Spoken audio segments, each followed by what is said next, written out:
প্রথম চাওয়া জান্নাত। আমি জান্নাত যাব বেশিরভাগ। সাবাকাত রাহমাতি আলা গাদাবি, আমার রাগও আছে, আমার রহমতও আছে, কিন্তু আল্লাহ বলছে বান্দা আমার রাগের আগে আমার রহমত চলে। আমার রহমতের গতি বেশি আমার রাগের চেয়ে। বুজুর্গানে দ্বীন বলছে, মুফাসসিরিনে কেরাম বলছে একটা সহজ কথা, আমি যদি বলি আমার কাছে কিন্তু লাঠি আছে, মায়াও আছে। মনে করেন আমি আমার বাচ্চারে বলে, এই বেটা আমার কাছে মায়াও আছে, আমার কাছে লাঠিও আছে। তো এখানে পার্থক্য কি?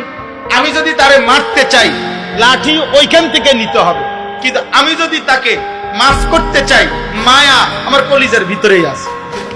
তো লাঠি নিয়ে মারা এটা দূরত্ব বেশি, কলিজার থেকে মায়া এটা তো কাছে বেশি। এই জন্য আল্লাহ চাইলে মাফ করতে, আবার আল্লাহ বলছে আমার কাছে আযাবও আছে, তবে আযাব তো লইতে হইব, তোই দিতে হইব। আর মাগফিরাত তো আমার সত্তা, আমার জাতের মধ্যেই আছে। আমিই তো গাফুর, আমিই তো রাহিম, আসলেই মাফ করে দেবো।